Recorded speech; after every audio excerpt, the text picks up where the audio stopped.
ఓం నమో భగవతే శ్రీ మేధా దక్షిణామూర్తయే. ఓం నమో భగవతే శ్రీ ఆదిశంకరాయ. ఓం నమో భగవతే శ్రీ రమణాయ.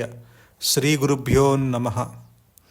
నేను అనే ప్రథమ తలంపు అంటే అహం వృత్తి పూర్తిగా నాశనమైన దశలో స్వస్వరూపంగా ఏది స్వయం ప్రకాశమై వ్యక్తమవుతుందో దానికి సంబంధించిన విచారణ అంటే అనాత్మ విచారణ.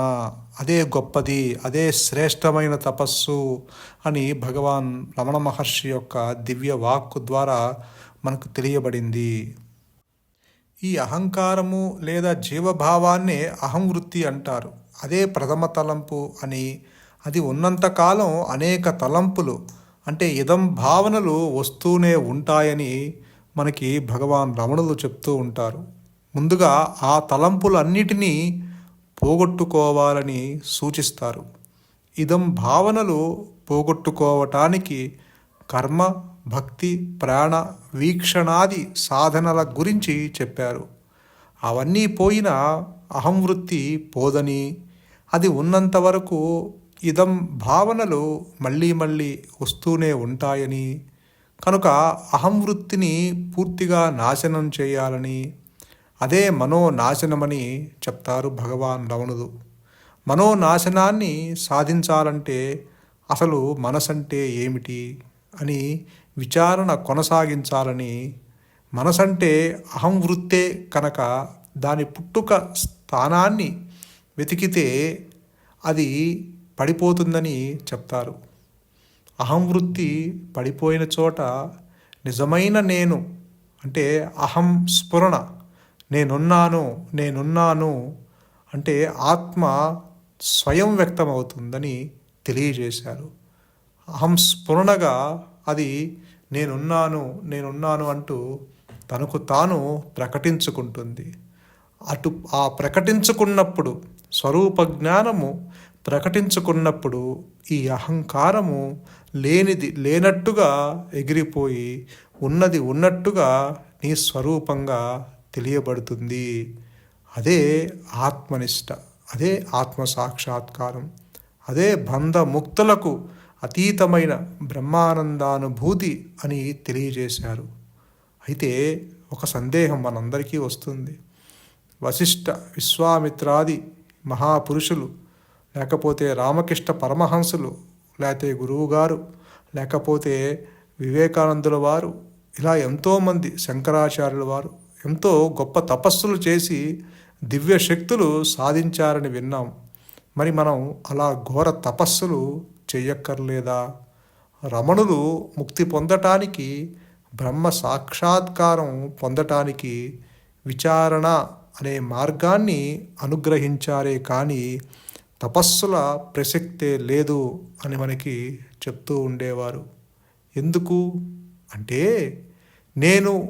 నేను అంటూ నిత్యం అహంగా చలామణి అవుతున్న అహంకారము లేక అహం వృత్తి లేక మనస్సు ఏ విచారణలో, ఏ జ్ఞాన సాధనలో భస్మమైపోయి జీవునికి ముక్తి ప్రధానమైన స్వస్వరూపానుభవం సంపూర్ణంగా శాశ్వతంగా కలుగుతుందో ఆ విచారణే మహత్తరమైన తపస్సు అని మనకి రమణులు స్పష్టం చేస్తున్నారు. యస్స జ్ఞానమయం తపః అని ఉపనిషత్ వాక్యం. అట్టి జ్ఞాన తపస్సే రమణుల బోధన సారాంశం. తనను తాను తెలుసుకోవటానికి చేసే విచారణ కన్నా గొప్పదైన తపస్సు మరొకటి లేదని, అన్ని తపస్సుల కన్నా జ్ఞాన తపస్సు గొప్పదని మనకి భగవాన్ రమణ మహర్షి తెలియజేస్తున్నారు. ఇది రమణుల అంతర్యపు లోతుల నుంచి కదిలిన వాక్కు.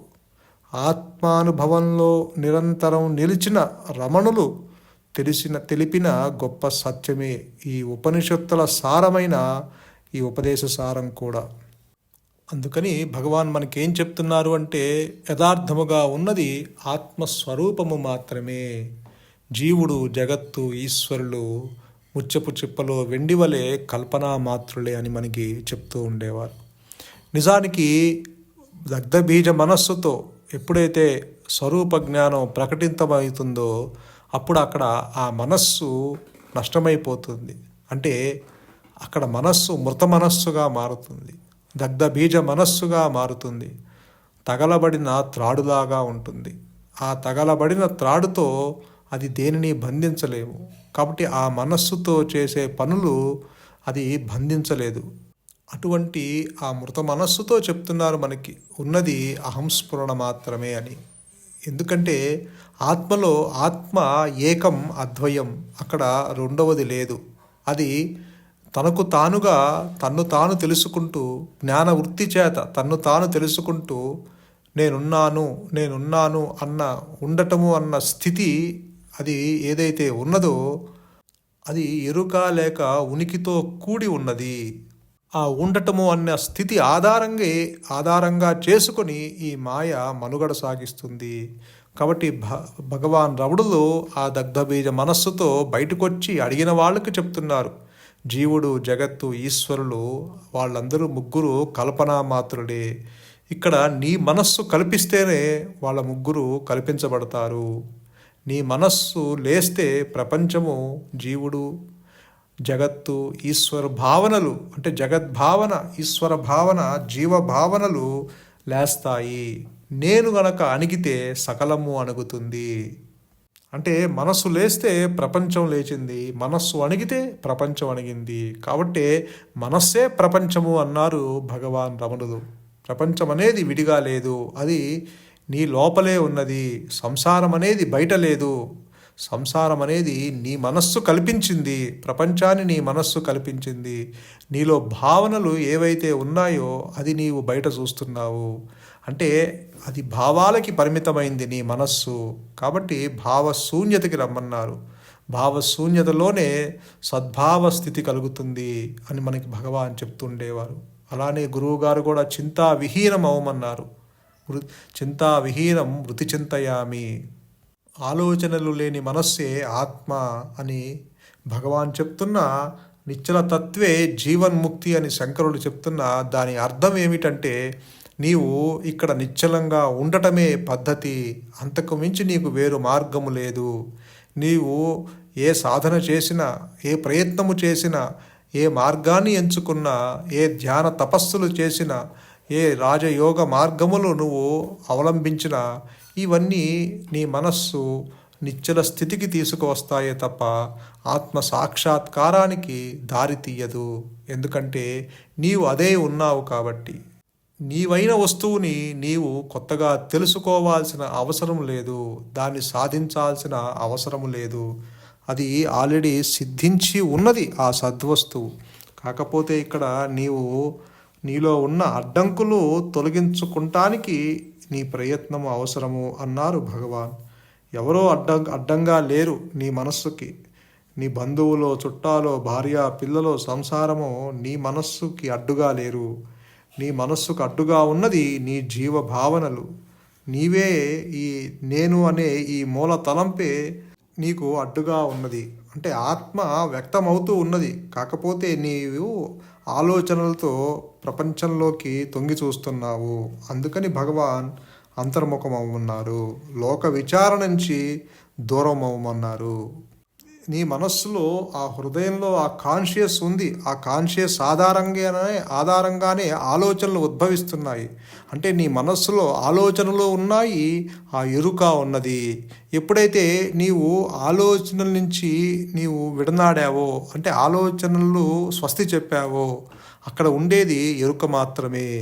ఆ ఎరుక నువ్వై ఉన్నావు. నీకు మరొక పేరే ఎరుక అంటారు భగవాన్. నీవే ఎరుకవు కనుక దాన్ని సంపాదించుకోవలసిన అవసరం కానీ పెంచుకోవలసిన అవసరం కానీ లేదు.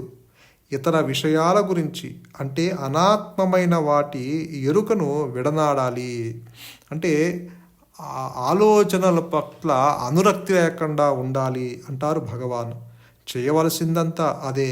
వాటి గురించి ఎరుక విడనాడితే మిగిలేది స్వచ్ఛమైన ఎరుకే, అదే ఆత్మ అంటారు భగవాన్. కాబట్టి నీ హృదయంలో ఆ కాన్షియస్, ఆ ఎరుక ఉన్నది. దాన్ని ఆధారం చేసుకొని ఆలోచనలు ఉద్భవిస్తున్నాయి. ఎప్పుడైతే నీవు ఆలోచనలకు స్వస్తి చెప్పావో, అంటే నీ మనస్సుని ఎటువంటి కదలికలు లేకుండా, ఏ ప్రయత్నము లేకుండా, ఆలోచన రహితుడివై, బంధరహితుడివై, గుణరహితుడివై, కోరికల వెంబటి వెళ్ళకుండా నిశ్చలంగా ఉన్నప్పుడు అక్కడ ఉండేది కాన్షియస్సే. ఆ మనస్సే తన్ను తాను చూసుకుంటుంది. అనుగ్రహం చేత అది నీ స్వరూపంగా ప్రకటించబడుతుంది. ఎందుకంటే రెండు నేనులు లేవు, ఉన్నది ఒకటే నేను, అదే అహంస్ఫురణ. నిజానికి అసలు ద్వయీభావము లేనే లేదు. ఆది నుంచి అహంకారము తృణీకరించబడ్డది అంటారు భగవాన్. అసలు అహంకారము పుట్టనే లేదు అన్నారు. ఇదంతా ఆ దగ్ధబీజ మనస్సుతో చెప్తున్నారు. అంటే ఆత్మలో సంసితులైనప్పుడు, అంటే జ్ఞానిగా ఉన్నప్పుడు చెప్తున్న మాటలు ఇవన్నీ. నిజానికి జ్ఞాని అజ్ఞాని అంటూ ఎవరూ లేరు, ఉన్నది జ్ఞానము మాత్రమే. కాకపోతే ఈ ప్రాపంచిక విషయంలో మనం చెప్పాల్సి వస్తుంది కాబట్టి జ్ఞాని అజ్ఞాని అంటూ వేరు చేసి మాట్లాడవలసి వస్తుంది. అంటే స్వరూప జ్ఞానము ప్రకటితమైనప్పుడు ఆత్మలో సంసిద్ధులైన వాడిని జ్ఞాని అంటున్నాము, అవ్వని వాడిని అజ్ఞాని అంటున్నాము. కాబట్టి భగవాను ఆ దగ్ధబీజ మనస్సుతో చెప్తున్నారు, ఉన్నది అహంస్ఫురణ మాత్రమే, లేనిది సృష్టి అని, లేనిది అహంకారం అని. కాకపోతే ఈ జీవుడికి అది తెలియదు కాబట్టి భగవాన్ ఏమంటారు అంటే, నీ ప్రస్తుత జ్ఞానము అహంకారం వల్ల కలిగింది, అది సాపేక్షం మాత్రమే. సాపేక్ష జ్ఞానానికి కార్యకారణాలు ఉండాలి, కానీ ఆత్మజ్ఞానం కేవలం స్థితి, దానికి ఏమీ అక్కర్లేదు.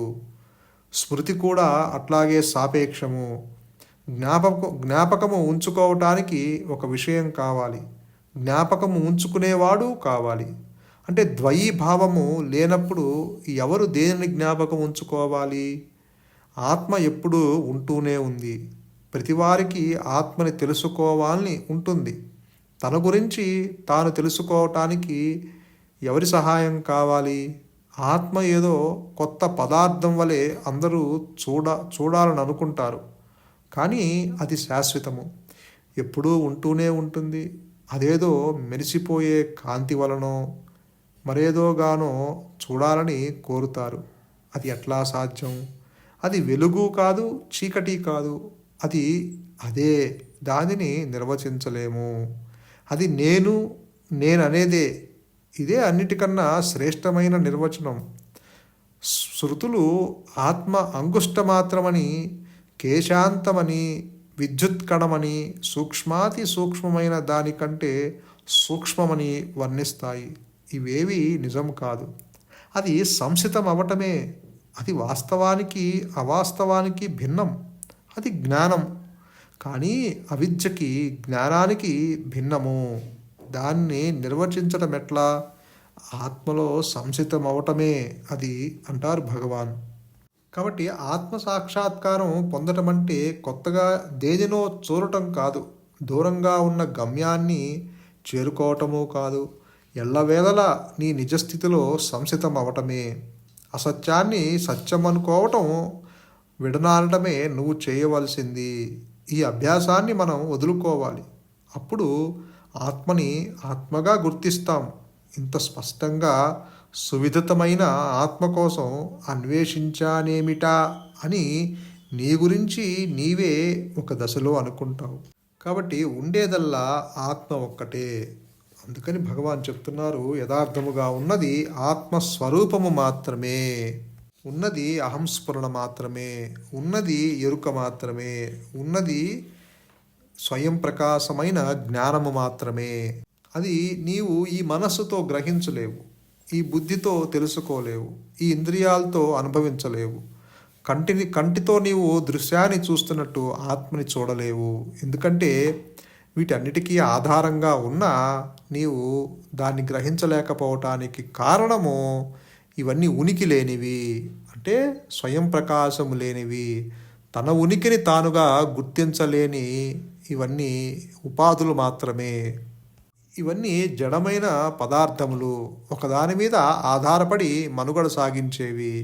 కాబట్టి ఈ పరిమితమైన జ్ఞానంతో పరిపూర్ణమైన జ్ఞానాన్ని తెలుసుకోలేవు. జడమైన ఈ ఉపాధులతో చైతన్యవంతమైన ఆత్మని తెలుసుకోలేవు. ఆత్మ ఈ జాగ్రత్త, సుషుప్తి, స్వప్న సుషుప్తులకి ఆధారంగా ఉన్న ఈ అవస్థల్లో అన్నిటికీ నేనున్నాను అన్న స్థితి, ఉండటము అన్న స్థితి ఆధారంగా ఉన్న ఈ అవస్థల్లో మార్పు చెందుతూ ఉన్న ఈ జీవుడు ఆత్మని గుర్తించలేడు. ఎందుకంటే ఈ మూడు అవస్థలు పైకి కనపడే ఈ అవస్థలు తాత్కాలిక స్థితులకు మూలాధారం ఒకే ఒక సత్యం. అది ఆత్మే అంటారు భగవాన్ రమణులు. అందువల్ల ఒక్కొక్కసారి వారు ఆత్మని తురీయ స్థితి అంటే 4వ స్థితి అనేవారు. అప్పుడప్పుడు తుర్యాతీత స్థితి అంటే 4వ స్థితికి అతీతమైనది అనే పదాన్ని కూడా వాడేవారు. ఇట్లా అనటంలో వారి ఉద్దేశం ఇది. నిజానికి 4 స్థితులు లేవని, ఉన్నదల్లా సత్యమైన ఒకే ఒక్క స్థితి అని, అది అన్నిటికీ అతీతమని అంటారు భగవాన్ రమణులు. ఆత్మకి భిన్నంగా ఏదీ లేదు, ఎదుగవలసింది లేదు. ఆత్మ ఏకం అద్వయం. అది స్వయం ప్రకాశము. అది తన్ను తాను తెలుసుకుంటూ, అంటే తన్ను తాను ప్రకటించుకుంటూ, వ్యక్తమవుతూ ఈ సృష్టికి ప్రకాశిస్తూ ఉంది. తన్ను తాను ప్రకాశింపజేసుకుంటూ ఈ సృష్టిని ప్రకాశింపచేస్తూ ఉన్నది. కానీ ఈ సృష్టికి కానీ ఆత్మకి కానీ ఎటువంటి సంబంధము లేదు. ఆత్మలో సృష్టి లేదు, మాయ లేదు. మాయలో ఆత్మ ఉండదు. ఈ రెండు ఆపోజిట్స్. అంటే ఆత్మ ఉన్న చోట అనాత్మ ఉండదు, అనాత్మ ఉన్న చోట ఆత్మ ఉండదు. ఆత్మ యొక్క సహజ స్థితిలో అసలు దేహమే లేదు, దేహ భావనే ఉండదు. మనస్సు లేకుండా దేహము లేదు. ఆ మనస్సు మోహం వల్ల ప్రభావితమవుతుంది. చైతన్య నిలయమైన ఆత్మని అంటే దేహాన్ని ధరించేది అనటం కూడా తప్పు. అందుకనే ఈ దేహాత్మ బుద్ధి అనేది, అంటే దేహమే ఆత్మ అనే ఒక బుద్ధి అనేది ఒక భ్రమజనితమైన కల్పితమైనది. అది నిజానికి అది వాస్తవము కాదు. ఈ దేహాన్ని నేనుగా గుర్తించే ఇది ఎవరు గుర్తిస్తున్నారు? ఈ అహంకారమే. కాబట్టి ఈ అహంకారం నశించినప్పుడు అక్కడ ఉండేది రూపరహితమైన చైతన్యమే.